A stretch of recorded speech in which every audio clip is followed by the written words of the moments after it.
Hello বন্ধু, good afternoon সবাইকে। তো দুপুরবেলায় যে খেতে বসেছি, এখন লেট হয়ে গেলাম, একটু ঘুমিয়ে গেছিলাম, বন্ধুদের চোখ লেগেছিল। সকালে দেখলে ঠাকুরকে অসন্দ ভোগ লাগালাম, ভোগ লাগিয়ে আমি নাস্তা করেছি, নাস্তা করতে লেট হয়ে গেছিলো বলে নাস্তার ভিডিও দেখায়নি। তো এখন খেতে বসেছি, তোমার দেখাই কি খাওয়া বানিয়েছে মা আজকে দুপুরে। মা কি বানিয়েছে আজকে? ওই যে ওল সিদ্ধ, এটা ওল সিদ্ধ না?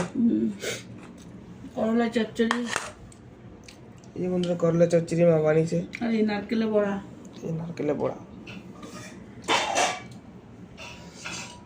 আর এখানে আছে পনির দিয়ে পটল দিয়ে আলু দিয়ে তরকারি। আজকে তো নিরামিষ বন্ধুরা, আজকে তো গণেশ পূজা বলে তো সবার বাড়ি আজকে নিরামিষ হবে। না, কোনো জরুরি নেই যে সবার বাড়ি নিরামিষ আছে। না, অনেক লোক মানে তো গণেশ ঠাকুর তো দেখো প্রথম পূজ্য দেবতা সে, ওই জন্যে আর কি। তো বন্ধুরা বিকালবেলা একটা খুবই ভালো জিনিস মা বানাবে, সেটা একটা সারপ্রাইজ আছে, তোমাদেরকে দেখাবো মা কি বানাবে। তো সাথে থাকবে, দেখতে পারবে, খুব ভালো জিনিস, মানে আমার তো সবচেয়ে ফেভারিট। তো বিকালে একবারে দেখাবো তোমাদেরকে।